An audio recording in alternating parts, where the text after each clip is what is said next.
প্রিয় দর্শক, আজকে আপনাকে যদি জিজ্ঞাসা করা হয় যে পৃথিবীর সবথেকে ভালো ব্যক্তি কে ছিলেন বা পৃথিবীর সবথেকে ভালো মানুষ কে ছিলেন, যদি প্রশ্ন করা হয় আপনার কাছে কোনো অ্যান্সার নেই। যদি বলা হয় যে পৃথিবীতে এমন একটা কিতাবের নাম বলো যে কিতাবে কোনো সন্দেহ নেই, যে কিতাবে কোনো ভুল নেই, আপনার কাছে কোনো অ্যান্সার নেই। তার কারণ হচ্ছে আপনার মধ্যে জ্ঞানের অভাব। জি, আজকে আমরা একটা বিষয় নিয়ে আলোচনা করব, তা হচ্ছে সূরা বাকারা আয়াত নাম্বার 42 এবং 43। সূরা বাকারা আয়াত নাম্বার 42 আপনি যদি লক্ষ্য করেন যে তোমরা সত্যকে মিথ্যার সাথে মিশ্রিত করিও না, তোমরা সত্যকে মিথ্যার সাথে মিশ্রিত করিও না। কিন্তু আমাদের সমাজে এমন কিছু লোক আছে, এমন কিছু স্বার্থপর লোক আছে যারা নিজের স্বার্থের জন্য সত্যকে ডুবিয়ে দেয় এবং মিথ্যাকে মানুষের সামনে উপহাস করে, মানুষকে বোঝানোর চেষ্টা করে এবং মিথ্যাকে এমনভাবে বোঝানোর চেষ্টা করে যেন সেটাই সত্যি, শুধুমাত্র নিজের স্বার্থের জন্য। আমরা অনেক সময় ভুলবশত অথবা ইচ্ছাকৃত আমরা মিথ্যা বলে মানুষকে দমন করার চেষ্টা করি, যেটা আমরা অনেক সময় রাজনৈতিক ক্ষেত্রে দেখতে পারি। কারণ রাজনৈতিক ক্ষেত্রে যারা আমরা রাজনীতি করি অথচ নিজেকে মুসলিম দাবি করি, আপনি যদি কাউকে কোনো প্রতিশ্রুতি দেন বা আপনি যদি কাউকে কথা দেন, ইসলামের কনসেপ্ট কিন্তু সেটা নয় যে সেই কথা বা লাইন ভেঙে দেওয়া। আপনি যদি কাউকে প্রতিশ্রুতি দেন তো আপনাকে সেই প্রতিশ্রুতিটা দেওয়ার চেষ্টা করতে হবে, এমনটা নয় যে প্রতিশ্রুতি দিয়ে নিজের স্বার্থের জন্য কোনো কিছু লাভ করা। সম্মানিত দর্শক মণ্ডলী, আপনারা বিষয়টাকে হয়তো বোঝার চেষ্টা করছেন বা বুঝতে পারছেন। আমরা অনেক ক্ষেত্রে সত্যকে ডুবিয়ে মিথ্যার আশ্রয় নিই, যে কোনো কিছু ক্ষেত্রে। আপনি সেটা চাকরিজীবীর ক্ষেত্রেই ধরেন বা ব্যবসার ক্ষেত্রেই ধরেন বা নিজের কোনো জমি জায়গার ক্ষেত্রেই ধরেন। আপনি এমনভাবে মিথ্যাকে প্রতিশ্রুতি দেন মানুষের কাছে যেন মিথ্যাটাই সত্যি, আর আপনি এমনভাবে মিথ্যাটাকে দাবি করেন, আপনি সেই মিথ্যাকে এত মিথ্যাচার করেন যে আপনি কোনো কোর্টে সেখানে গিয়ে এমনভাবে মিথ্যা করেন যে আসামি, সেই আসামিকে আপনি ভালো বানিয়ে দেন আর ভালোকে আপনি খারাপ বানিয়ে দেন এই মিথ্যার মাধ্যমে। সুতরাং যারা মুসলিম ধর্মপ্রাণে বিশ্বাস করে তারা এই কনসেপ্টটা কিন্তু স্পষ্ট। সূরা বাকারা আয়াত নাম্বার 42, যে তোমরা সত্যের সাথে মিথ্যাকে মিশ্রিত করিও না। আমরা যারা অনেক ক্ষেত্রে অনেক সময় কোর্ট কাচারিতে যেতে হয় বা কোনো কিছু, যে কিছুই হোক না কেন, আপনি নিজের ভাই বোনের জমির দিক থেকেই আসেন বা মানুষের সাথে কথাবার্তার দিক থেকে আসেন, আপনি মিথ্যার আশ্রয় নিতে যাবেন কেন? আপনি নাকি নিজেকে মুসলিম দাবি করেন, আপনার নাম কি আব্দুল রহিম বা আপনার নাম কি গফরুর রহিম, তাই আপনি কি নিজেকে মুসলিম দাবি করেন? আপনি কি মুসলিমের কনসেপ্ট কি এটা পড়ে? যদি আমরা মুসলিমের ইতিহাসটা দেখি যে মুসলিম কাকে বলে, বা আপনি যদি মুসলিমের সংজ্ঞাটা কি জানেন? কুরআন হাদিস থেকে স্পষ্টভাবে বলেছে যে ব্যক্তির মধ্যে 5 ওয়াক্ত সালাত আছে সে মুসলিম, যার মধ্যে 5 ওয়াক্ত সালাত নেই সে কুফরি কাজ করেছে। সুতরাং আপনি 5 ওয়াক্ত সালাত আদায় করেননি, আপনি কুফরি কাজ করেছেন, আপনি কাফের, যেটা বাস্তব।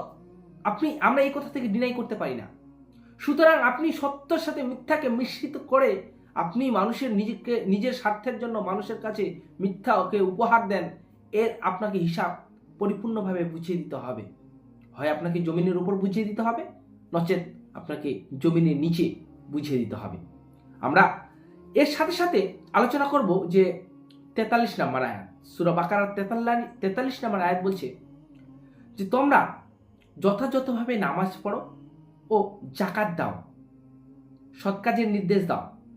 মানে আমাদেরকে নামাজ পড়ার কথা বলা হচ্ছে, আমাদেরকে যাকাত দেওয়ার কথা বলা হচ্ছে এবং নামাজিদের সঙ্গে নামাজ পড়ার কথা বলা হচ্ছে। আমরা সলাত আদায় করি না, আমরা মানুষকে মিথ্যা প্রতিশ্রুতি দিই, নিজেকে একটা বিশাল বড় পণ্ডিত মনে করি। আপনি আজকে মালিক হয়েছেন, আপনি কালকে টাকার মালিক ছিলেন না, আজকে টাকার মালিক হয়েছেন, আপনি নিজেকে একটা দাদাগিরি দেখাচ্ছেন। আপনি নাকি গ্রামের মেম্বার হয়েছেন, আপনি নাকি শহরের মোড়ল হয়েছেন, আপনি নাকি আপনার এরিয়াটাকে চালাচ্ছেন, আপনি নাকি একটা জেলার বা একটা রাজ্যের, আপনি নাকি ক্ষমতাশীল লোক, আপনি নাকি নেতা লোক হয়েছেন। কিন্তু আপনি এত মিথ্যা কথা এত মিথ্যা কথা মানুষের কাছে প্রতিশ্রুতি দিচ্ছেন, যেটা একটা আশ্চর্যের বিষয়। সত্যি আশ্চর্যের বিষয়।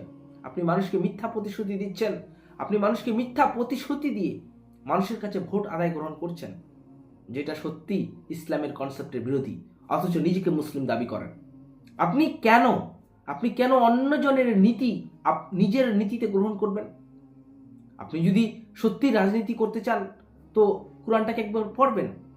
হযরত উমর কিভাবে তিনি দেশ চালিয়েছিলেন, তিনি কিভাবে তার দেশটা চালিয়েছিলেন সেটাকে একবার লক্ষ্য করবেন। যেখানে উমর যে দিক দিয়ে যেত সেই দিক দিয়ে শয়তানও যাওয়ার ভয় করত। সুতরাং বুঝতে পেরেছেন তিনি কত সত্যবাদী ছিলেন। আপনি মালিকানা হয়েছেন, আপনি নেতা হয়েছেন, আপনার এরিয়াতে আপনি যদি কোনো জিনিস কারো হক মেরে খান, সেটা কিন্তু আপনাকে কঠিন জবাব দিতে হবে। আপনি জবাব দিতে বাধ্য, আপনাকে দিতেই হবে। আপনি কি মনে করেছেন আপনি আজকে একটা মেম্বার হয়েছেন, আপনি আজকে একটা প্রধান হয়েছেন, আপনি আজকে জেলার মেম্বার হয়েছেন, আপনি আজকে রাজ্যের নেতা হয়েছেন, কিন্তু আপনি কি করছেন? আপনি জনগণের হক মেরে খেয়েছেন। আপনি জনগণকে মিথ্যা প্রতিশ্রুতি দিয়ে আপনি ক্ষমতায় এসেছেন, আর সেই প্রতিশ্রুতি আর আপনি কোনোদিন পালন করছেন না। বলুন, আপনি নাকি নিজেকে মুসলিম দাবি করেন? আপনার মনকে জিজ্ঞাসা করুন, আপনার মনের কাছে প্রশ্ন জিজ্ঞাসা করুন, আজকে কি আপনি দাঁড়িয়েছেন, আজকে কেন আপনি এইভাবে এই কাজ করছেন, যেটা তো ইসলাম বলেনি, যেটা তো ইসলামের কাজ নয়। রোজার সময় আপনি ঠিক রোজা করছেন, টুপি পরে ইফতার করছেন, আপনি ঈদের সময় সলাত আদায় করতে যাচ্ছেন, জুম্মার দিনে সলাত আদায় করতে যাচ্ছেন, কিন্তু অথচ 5 ওয়াক্ত সলাত আদায় করেন না। আপনি নেতা, আপনি নিজেকে নেতাগিরি দেখান, আপনি মানুষের কাছে নেতা ভাব দেখান, কিন্তু আপনার মধ্যে ইসলামের একটুকু জ্ঞান নেই। আপনি জনগণের হক মেরে খেয়েছেন, আপনি জনগণকে মিথ্যা প্রতিশ্রুতি দিয়েছেন। ভাবতে পেরেছেন আপনার কি কাজ করেছেন? আপনি সূরা বাকারা 42 নম্বর আয়াতের সাথে আপনি মিথ্যাচার করেছেন, যেখানে সূরা বাকারা আয়াত নাম্বার 42 স্পষ্ট বলছে যে তোমরা সত্যকে মিথ্যার সাথে মিশ্রিত করিও না। আফসোস যে আমরা সত্যি এতটা নিচে নেমে গেছি, নামতে জনগণের হক মেরে খেয়েছি। একটা সাধারণ গরিব লোক যে দিন কামায় দিন খায়, যে খুব কষ্ট করে সে দিনে টাকা কামাই করে, যার হক ছিল, আপনি আজকে এমন একজনকে একটা বাড়ি দিয়েছেন, আজকে আপনি এমন জনকে গাছ দিচ্ছেন, আজকে আপনি সরকার থেকে আসা যে সমস্ত সম্পদ যেগুলো যাদের হক ছিল আপনি তাদেরকে না দিয়ে আপনি অন্যজনকে দিচ্ছেন, আপনি তাদের হক মেরে খেয়েছেন।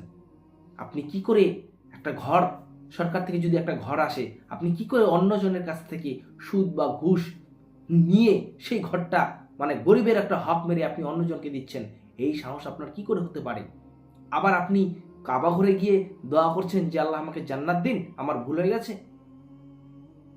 আশ্চর্যের বিষয়, আপনি সলাত আদায় করেন না, আবার আপনি হজ করতে যাচ্ছেন, আবার যখন হজ করতে যাচ্ছেন তখন তো 5 ওয়াক্ত সলাত আদায় করছেন, তারপরে আপনি বাড়িতে চলে এসেছেন, আপনি নাম রেখে দিচ্ছেন হাজি, কিন্তু আপনি 5 ওয়াক্ত সলাত আদায় করেন না। আর যদিও করেন তো আপনার মধ্যে জ্ঞান নেই, আপনি হক মেরে খাচ্ছেন, আপনি নেতাগিরি হয়েছেন, আপনি নেতা করছেন, কিন্তু আপনি জনগণের হক মেরে আপনি মানুষের কাছে মিথ্যা প্রতিশ্রুতি দিচ্ছেন। যার ঘরটা ছিল তাকে আপনি ঘরটা দেননি, আপনি ঘরটা অন্যজনের কাছে বিক্রি করে দিয়েছেন কিছু টাকার বিনিময়ে, আপনার স্বার্থের বিনিময়ে। সুতরাং আপনি ভেবেছেন আপনি কি কাজ করেছেন?